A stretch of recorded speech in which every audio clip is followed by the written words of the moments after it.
This is gonna be the night review which all of you guys demanded for the Honda Elevate, and we are gonna cover every little ambient light which is given in this car, everything from top to bottom. So let's start with turning on our ignition. This is the pulsating start stop switch, which is at an odd place. Okay, here's the animation of the infotainment system. Elevate is written and there's a car's silhouette, everything is there. So we'll just get on to the infotainment screen later and start with the instrument cluster. So here we have the button, the engine start stop button, which is really cool. Like Honda makes really good start stop buttons. Knitted like this one, it pulsates as well, and even in the high rider and all, there's just a plain start stop button. Onto our vehicle, we have the instrument cluster, which is part digital, part analog, and it's a 7-inch screen. And here we have the tachometer. Yeah, here we have the tachometer.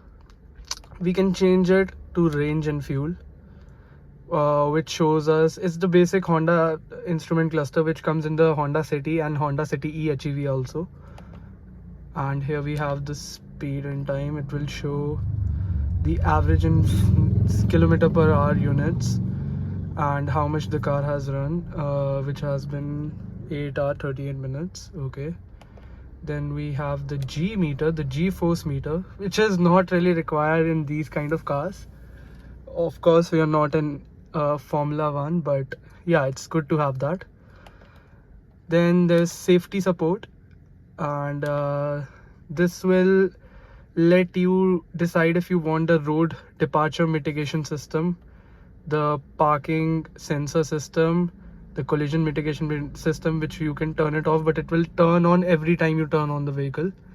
So you will have to turn it off every time you sit in the vehicle if you don't want that, because it's default for safety.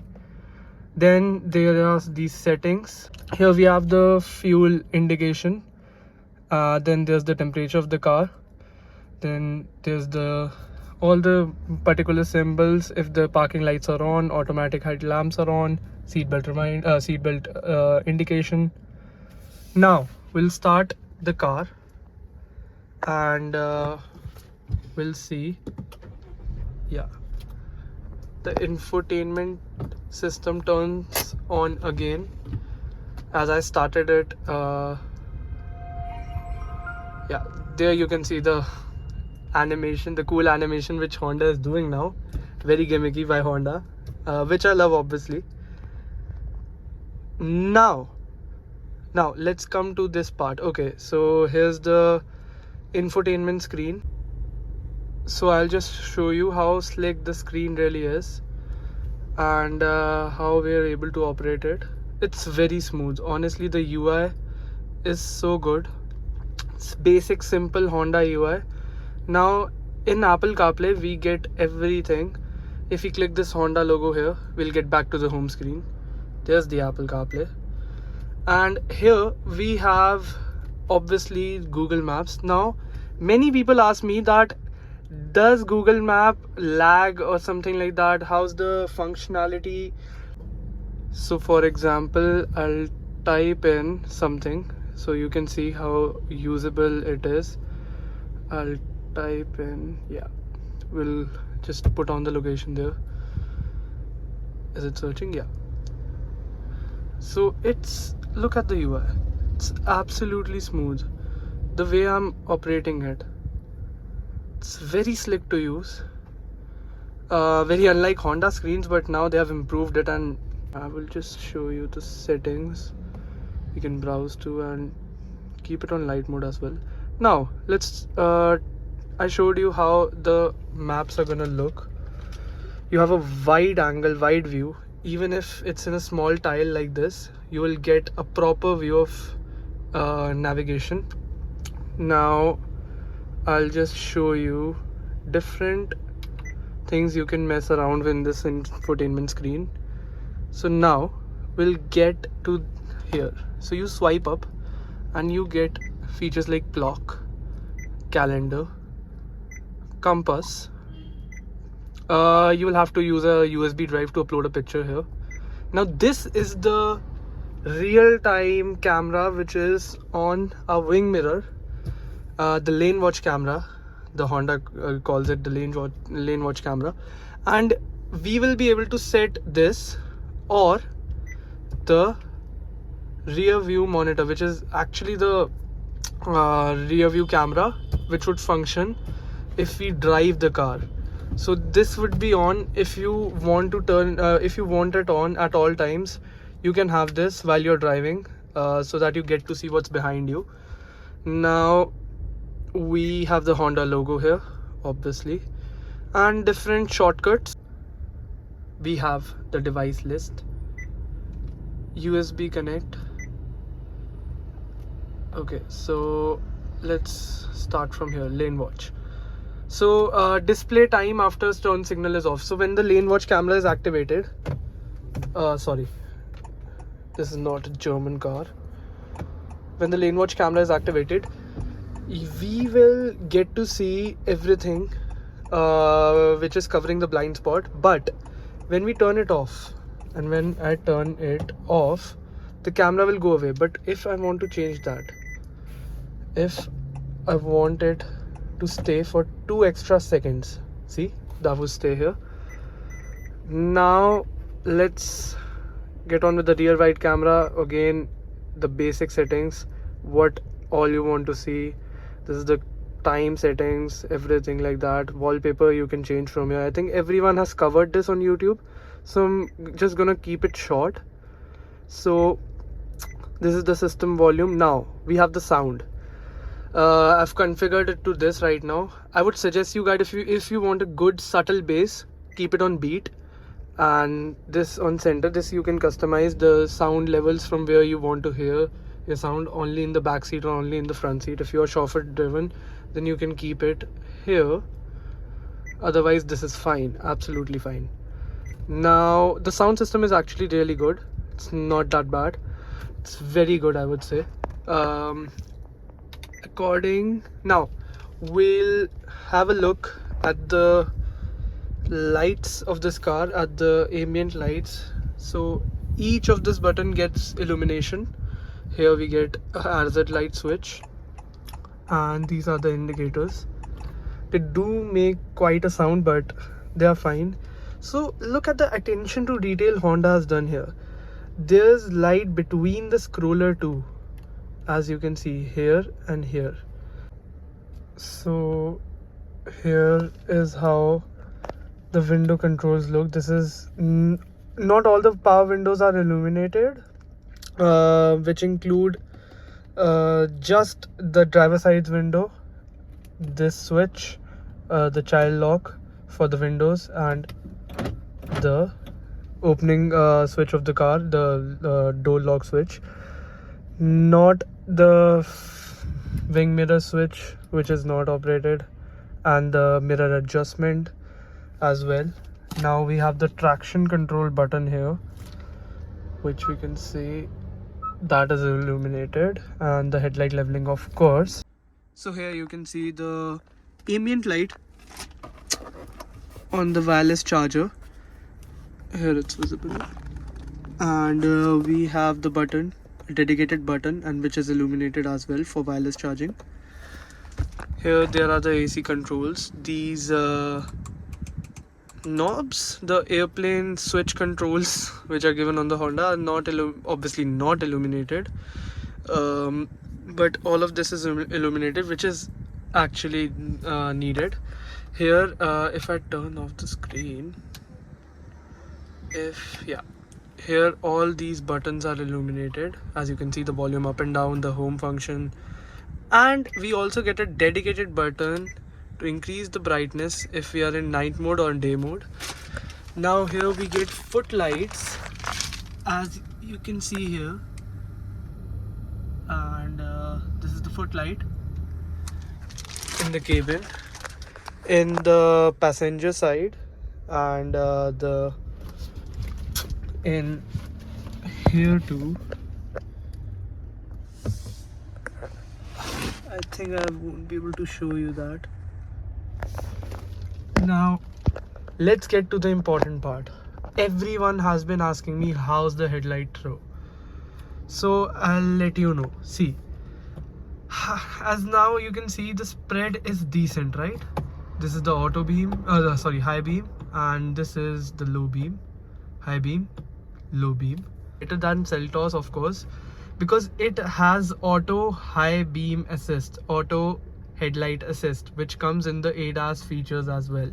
So if you're in a dark road, I was driving the other night and I saw that the car's high beam turned on automatically as there was a darker road, and I could see that it was doing that on its own once or thrice. So the car's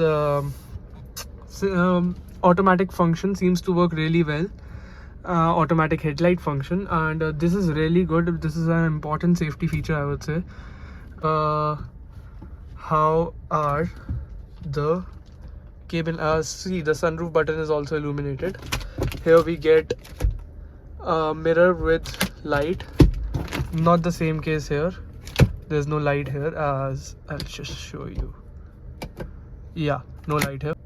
The cabin lamps are LEDs, so they light up the cabin really well. And now I'll show you the rear cabin light. It's providing a decent, again LEDs, and it's providing a decent throw, very nice throw, and no other lights are offered behind, so we'll just leave it at that. I'll just show you the lights from the back of the car, the tail lights, obviously. Now Honda has done a very smart thing here. You see this, there's just one lamp provided for the number plate, and it's illuminating the number plate in such a manner that Honda didn't need a second light. That's what I'm talking about. This is Japanese engineering. They just know how to make stuff work. Now, in a smarter way, I would say. Now these are the headlights, obviously. Fog lamps aren't turned on as of now. I'll just turn it on, and when I get back inside the cabin, so we can see they're pretty bright. The indicators are actually pretty bright here, and this is the wing mirror indicator, halogens, obviously.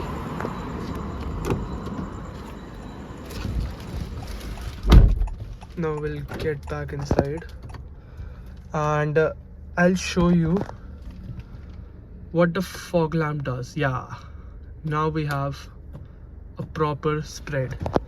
Now we will get on a drive. So now we'll go on a short drive with this car and see how well this car is to drive at night. How's the visibility, how are the conditions of road, and how well the headlight performs at this hour.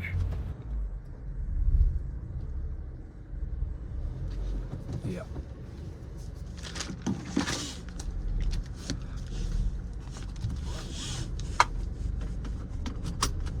We are strapped on.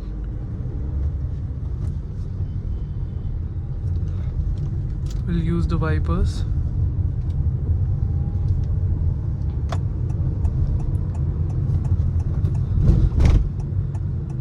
So you see there's a decent spread of the headlamps, and I hope the auto high beam assist works here. Let's see, there's a motorcycle coming on the wrong side. No, it's not working yet, but yeah, the headlight throw is pretty well, it's pretty decent, I would say. That night I was not able to judge,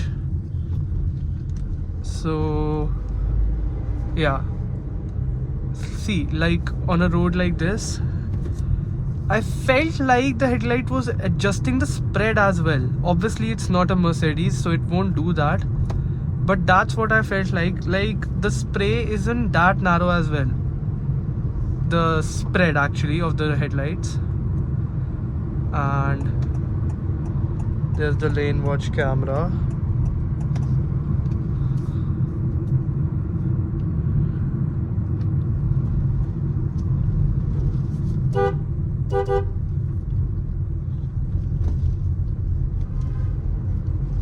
So here I'll use the leveler. So now it's on the third level. The headlight is on the third level.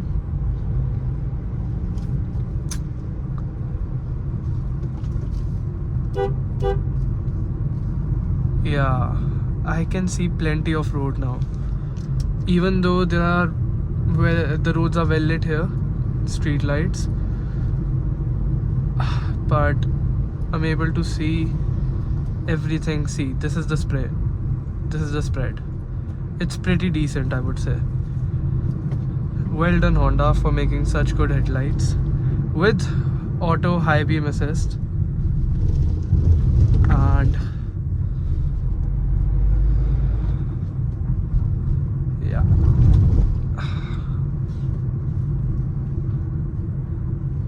we'll just take a U-turn from there and try the headlight assist once again on the hilly slope, and let's see if that works.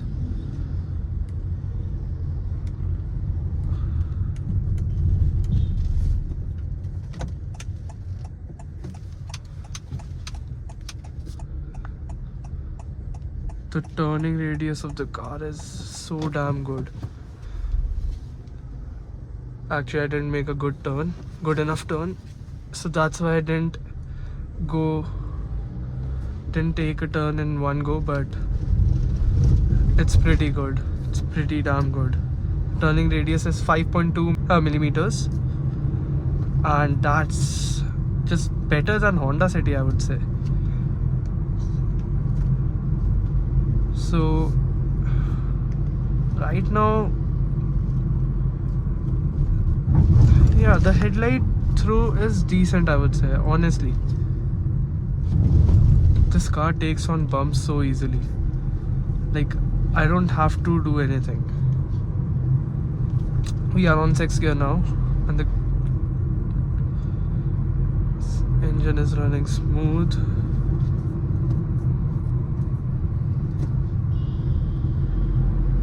Yeah, there's this in gear, when I'm in the in gear acceleration, there's this noise as soon as I press the pedal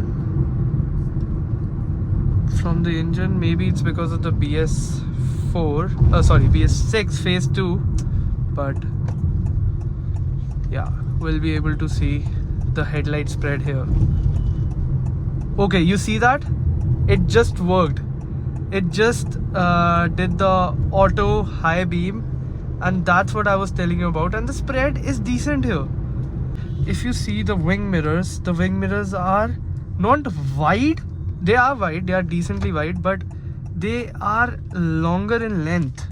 The height of the mirror is so much longer, so that you can see everything. You can have a good big amount of like space to see, and all the blind spots, sorry for that, all the blind spots are covered easily. So Honda always does top-notch job in ergonomics of the car and the driving dynamics, of course, and they have worked again pretty well. They have got on a great product. Okay, so if you take Toyota Hyryder and Grand Vitara from the segment, they have good suspension. The Honda Elevate has a brilliant suspension, even with a ground clearance of 220 millimeters. If you take the VW and the Skoda Kushaq and Taygun, see the headlight assist working again. It turned on the high beam, and it will keep it turned on as long as I am on this road. And it might, yeah, it turned it off here. So the Skoda and VW, the German twins, have amazing dynamics, amazing driving feel. So the Honda has done that too. It's an all-rounder product. It has given gimmicky features, a little bit gimmicky features like the Hyundai and Seltos offers. For example, the screen is very fluid to use, which Honda has done here, as I've showed you.